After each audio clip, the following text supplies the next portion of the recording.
नमस्कार दोस्तों। आज सुनिए लेखिका पूनम अहमद द्वारा लिखी हुई कहानी एक नया अंत। तो आइए कहानी शुरू करते हैं। अभी मैंने किचन में पैर रखा ही था कि डोरबेल बजी। मैं चौंकी। कमलाबाई तो आज छुट्टी पर है। नवीन को भी ऑफिस गए काफ़ी देर हो चुकी है। फिर सुबह सुबह कौन होगा? दिल ही दिल में यह सब सोचते हुए दरवाज़ा खोला तो संपदा थी, साथ में विजय भी था। विजय ने जल्दी से कहा, मम्मी मैं ऑफिस जा रहा हूँ, शाम को संपदा को लेने आऊँगा, पापा से भी मिल लूँगा। मैंने कहा, ठीक है बेटा, डिनर यहीं करके जाना। तो वह हाँ ठीक है कहता हुआ जल्दी से चला गया। उसके जाने के बाद संपदा और मैं ड्राइंग रूम में आए। संपदा काफ़ी कमज़ोर लग रही थी और काफ़ी दिनों बाद आई थी। मैंने उसके सिर पर हाथ फेरते हुए कहा, तुम बैठो, मैं आती हूँ। अच्छा ऐसा करो, तुम अंदर थोड़ा लेट जाओ, मैं तुम्हारे लिए कुछ खाने को लेकर आती हूँ। नहीं मम्मी, मैं नाश्ता कर चुकी हूँ, बस आप आ जाओ, मेरे पास बैठकर बातें करो, खाना हम मिलकर बना लेंगे। उसने कुछ उदासी से कहा, हाँ मुझे पता है तुम्हारा नाश्ता, एक स्लाइस के साथ एक कप चाय पी ली होगी। कितनी बार कहा है इस हालत में अपने खाने पीने का खास ध्यान रखा करो, दूध पिया करो, फल खाओ। लेकिन आजकल की लड़कियों की समझ में हम पुराने लोगों की बातें आती ही नहीं। रुको मैं कुछ लेकर आती हूँ। मैं किचन में जाकर उसके लिए मिल्क शेक बनाने लगी तो मुझे अपना वह समय याद आ गया जब मैं संपदा जितनी थी, और इसी तरह मैं भी जब मायके आती थी तो मेरा दिल भी यही चाहता था कि माँ मेरे पास ही बैठी रहे। मैं मिल्क शेक लेकर संपदा के पास आई। उसका मुरझाया चेहरा देखकर मैं चौंक गई। पूछा, तबीयत तो ठीक है ना? मम्मी क्या होना है तबीयत को, बिल्कुल ठीक है। उसकी आवाज़ में कुछ ऐसा था जो मुझे बुरी तरह चुभ गया। फिर ऐसी गुमसुम सी क्यों हो?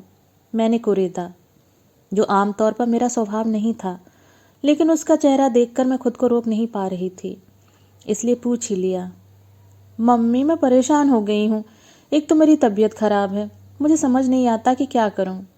मैंने उस पर चिंतित दृष्टि डालते हुए कहा, तुम अपना ध्यान रखो, खाओ पियो, आराम का समय निश्चित करो। मैं तुम्हें कितने दिनों से समझा रही हूँ। मम्मी यह बात नहीं है, मैं पहले इस बात पर हंसा करती थी कि स्त्री ही स्त्री की दुश्मन होती है, लेकिन अब इसका मतलब मैं समझ गई हूँ। क्यों ऐसा, क्या हुआ? मैंने हैरानी से पूछा। मेरी बेटी संपदा का विवाह साल भर पहले ही हुआ था। विजय हमें सभ्य और समझदार लगा था। उसके पिता भी अच्छे पद पर थे। उससे बड़ी 2 विवाहित बहनें थीं। घर में आर्थिक स्थिति अच्छी थी और विजय की माँ सुभद्रा देवी मुझे ठीक ठाक ही लगी थीं।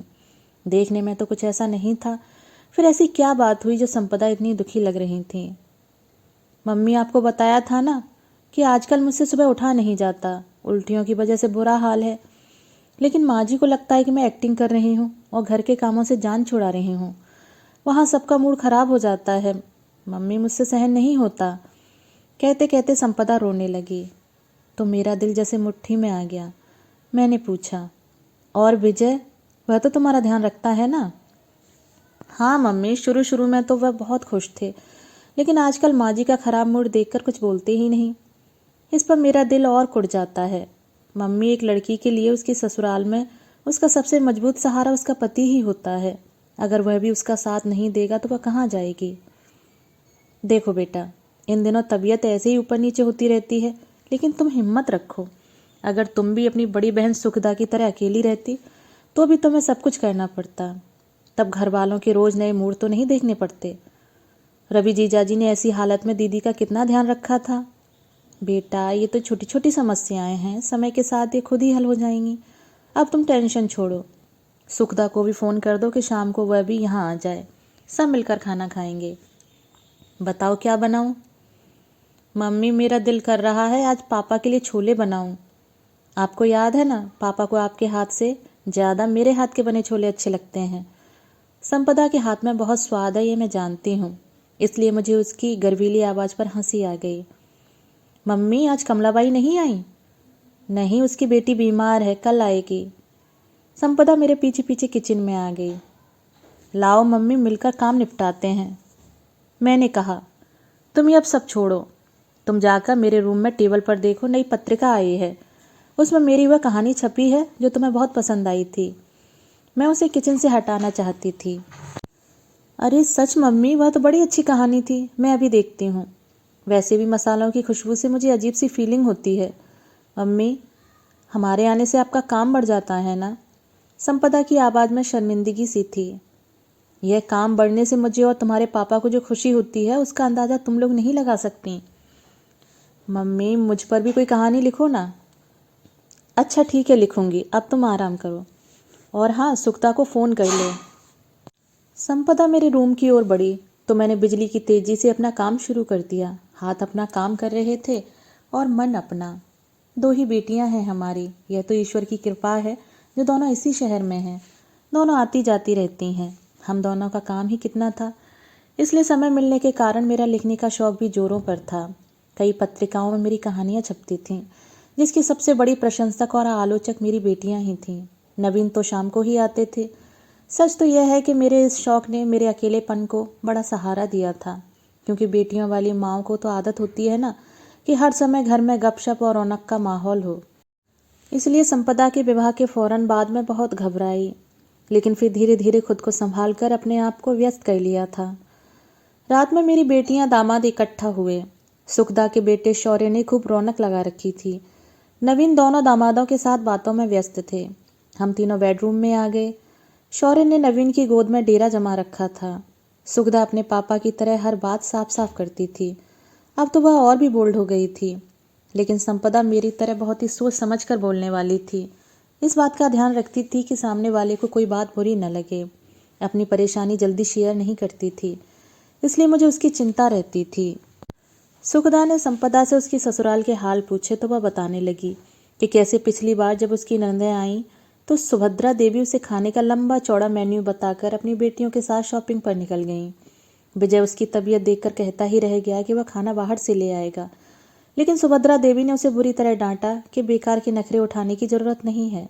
मैं और सुखदा उसकी बातें सुनकर दुखी होते रहे और साथ ही उसे समझाते भी रहे। डिनर हो ही चुका था, दोनों बेटियां चली गईं। एक दिन हमने डिनर शुरू ही किया था कि विजय का फ़ोन आया।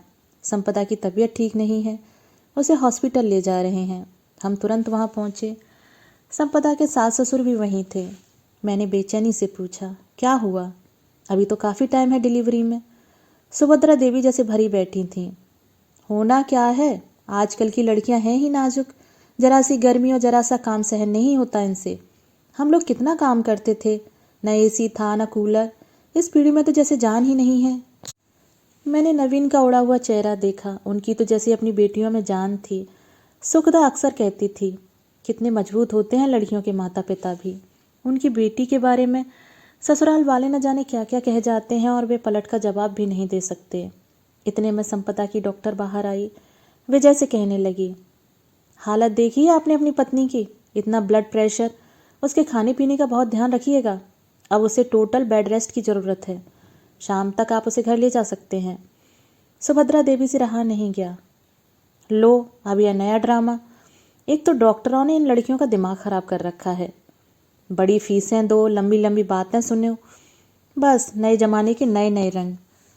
अपनी माँ की बातें सुनकर विजय शर्मिंदा सा दिखा। मैंने दबी आवाज़ में कहा, बहन जी आप आज्ञा दें तो मैं कुछ दिनों के लिए संपदा को अपने घर ले जाऊं। जैसे बिल्ली के भाग से छीका टूटा, फौरन बोली, हाँ यह ठीक है, माँ के घर जैसा आराम उसे कहाँ मिलेगा। कुछ ऊंच नीच हो गई तो सब कहेंगे सास ने ध्यान नहीं रखा। लेकिन माँ, हम फुल टाइम मेड रख लेंगे तो संपदा को आराम मिल जाएगा। विजय ने कहा तो सुभद्रा देवी ने उसे घूरा। हम संपदा को घर ले आए। मैं व्यस्त हो गई। विजय रोज शाम को चक्कर लगा लेता था। कभी कभी सुभद्रा देवी भी आ जाती थी। संपदा के चेहरे का पीलापन कुछ कम हो रहा था। अब वह आराम से थी। नवीन के तो जैसे पुराने दिन लौट आए थे। पिता पुत्री खूब बातें करते। कठिन से कठिन समय में भी यह खूबी होती है कि वह बीत ही जाता है, और संपदा का कठिन समय भी बीत ही गया। आखिर वह खुशी का दिन आ ही गया जब संपदा एक प्यारी से बेटी की माँ बन गई। सारा परिवार खुशी से खिला जा रहा था। सुभद्रा देवी का मूड भी अच्छा था। बेटे का नाम पार्थ रखा गया। समय बीतता रहा, स्थितियां बहुत तेजी से बदल गई थीं। सुभद्रा देवी अपनी बीमारी के कारण घर के मामलों से दूर सी हो गई थीं। मैंने कई बार संपदा में आने वाले परिवर्तनों को नोट किया था। वह अब चुपचाप सी रहने लगी थी। धीरे धीरे वह सुभद्रा देवी की बहू बनती जा रही थी। समय का पंछी अपनी गति से उड़ता जा रहा था। संपदा के सास ससुर नहीं रहे थे। सुखदा संपदा के बच्चे बड़े हो गए थे। नवीन रिटायर हो चुके थे। हम दोनों जीवन की संध्या बेला अपनी बेटियों को फलते फूलते देखकर संतोष से जीवन बिता रहे थे। शौर्य अपनी पत्नी के साथ अमेरिका में था। पार्थ अपनी पत्नी मानसी के साथ, संपदा और विजय के साथ रहता था। संपदा कुकिंग में और माहिर हो गई थी। अब तो वह बड़े से बड़े शेफ को मात देती थी। घर में किसी न किसी बहाने पार्टी करती ही रहती थी। हम दोनों को भी आजकल जबरदस्ती ले जाती थी। एक दिन संपदा सुबह सुबह आई। मैंने पूछा, मानसी कैसी है? अरे मम्मी, क्या हुआ है उसकी तबीयत को? वह तो नॉर्मल है। बस कुछ लड़कियों की आदत होती है हर बात को बड़ा चढ़ाकर बताने की। संपदा का स्वर ही नहीं, ढंग भी बदला हुआ था। लेकिन संपदा, यह बीमारी तो नहीं है। हर लड़की इन दिनों शारीरिक और मानसिक परिवर्तनों का सामना करती है। इसलिए पहली बार माँ बनने वाली लड़की अक्सर घबरा जाती है। तुम उसका ख्याल रखा करो, मैंने उसे समझाया। मैं क्या ध्यान रखूं? वह है ना उसका ध्यान रखने वाला, मुफ्त का गुलाम, पार्थ। आज सुबह मानसी नाश्ते के लिए नहीं उठी तो मैंने पार्थ से पूछा तो बोला कि उसकी तबीयत ठीक नहीं है, कमजोरी के कारण उठा नहीं जा रहा है। मम्मी, मेरा मूड इतना खराब हुआ, क्या बताऊं। वह पार्थ को बेवकूफ़ बना सकती है, मुझे नहीं। उसके रोज रोज के नाटक में खूब समझती हूँ। आज पूरा दिन लंच और डिनर बनाएगी तो दिमाग ठीक हो जाएगा। इसलिए मैं तो सुबह सुबह ही यहाँ आ गई। गुस्से में तेज तेज बोलती संपदा मुझे कठोर सी लगी। ऐसा होता है ना कि अगर किसी ने हमें जीवन में बहुत कष्ट पहुंचाया हो तो मौका मिलने पर हम भी दूसरों के साथ वैसा ही व्यवहार करते हैं। जबकि होना तो यह चाहिए कि जिन कष्टों से हम गुजर चुके हैं वो दूसरों को ना दें। मैं सोचती रही और संपदा उठकर सुखदा को फ़ोन करने लगी। थोड़ी देर में सुखदा आ गई। सुखदा तो अकेली रहती थी, उसे आना अच्छा ही लगा। शाम होते होते दोनों चली गईं। मैं मन ही मन अपनी बेटी के कठोर होते हृदय पर दुखी होती रही। नवीन, सब ठीक हो जाएगा, कहकर मुझे तसल्ली देते रहते। मैं जानती थी कि मन ही मन अपनी बेटी की बदलती सोच पर वे भी दुखी थे। फिर एक दिन संपदा अचानक आई। कहने लगी, मम्मी, संडे को एक पार्टी रख रही हूँ, आप और पापा डिनर वहीं करना। मैं पार्थ को आप दोनों को लेने भेज दूंगी। मगर बेटा, किस खुशी में? मैंने हैरानी से पूछा। बहुत दिन हो गए, सब मिलकर बैठे नहीं। सुखदा और रवि जीजाजी भी आ जाएंगे। विजय के कुछ दोस्त भी होंगे। मैंने पूछा, खाना बाहर से आएगा? बाहर से क्यों, हर चीज़ घर पर बनेगी। लेकिन मानसी की तबीयत कितनी ख़राब चल रही है। तुम कुछ महीनों के लिए पार्टियां छोड़ दो तो अच्छा ही होगा। घर पर पार्टी हो तो काम पर काम निकलता ही रहता है। मानसी का ध्यान रखो, उसे आराम करने दो। मैंने कहा तो वह कुछ बुरा मान गई। बोली, आपको उसकी बड़ी चिंता रहती है। मैं भी तो इस हालत में कितना काम करती थी, याद है ना आपको? और यहाँ तो खाना मैं खुद ही बना रही हूँ, उसे कहाँ आता है इतना कुछ बनाना। उसके स्वर में मजाक था, मुझे अच्छा नहीं लगा। मैंने चुपचाप उसकी तरफ देखा। उस समय वह मेरी बेटी नहीं बल्कि सिर्फ सुभद्रा देवी की बहू लग रही थी। बिल्कुल उन्हीं की जैसी, बस अपनी परवाह करने वाली, अपने लिए सोचने वाली। मेरे जीवन में तो सास बहू के रिश्ते की कटुता कहीं थी ही नहीं। नवीन के माता पिता जब तक रहे मैंने हमेशा उन्हें आदर दिया था और बदले में मुझे पुरस्कार के रूप में मिलता रहा उनका ढेर सारा स्नेह और आशीर्वाद। अच्छा मम्मी, मैं जा रही हूँ, आप दोनों आ जाना, संपदा ने कहा तो मैंने एकदम एक निर्णय ले लिया। मैंने दृढ़ स्वर में कहा, रुको बेटा, तुम हमेशा से कहती थी ना कि मेरे ऊपर कहानी लिखो। हाँ मम्मी, मगर वह तो बहुत पुरानी बात हो गई। तुम्हारी कहानी मैंने लिखी तो थी। उस कहानी में तो मेरे अनुभवों, स्नेह और आंसुओं का रंग भी शामिल हो गया था। लेकिन मैंने उसका अंत नहीं किया था। कई दिन यही सोचने में बीत गए हैं कि कहानी का अंत कैसे करूं, कि यह खूबसूरत भी हो जाए और पूरी भी। मैं संपदा का हाथ पकड़कर उसे अपने कमरे में ले गई और अपनी फाइल निकालकर उसे दे दी। लो, इसे पढ़ो और बताओ कि मैं इस कहानी का अंत कैसे करूं। मैं फाइल उसे देकर कमरे से बाहर आ गई।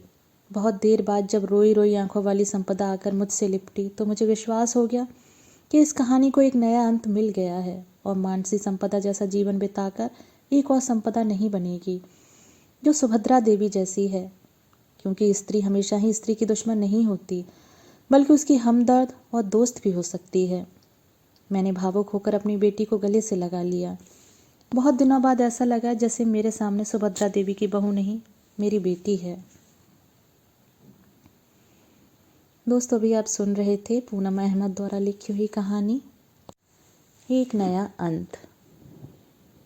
दोस्तों उम्मीद करती हूँ कहानी आपको पसंद आई होगी। मिलते हैं एक और नई कहानी के साथ। धन्यवाद।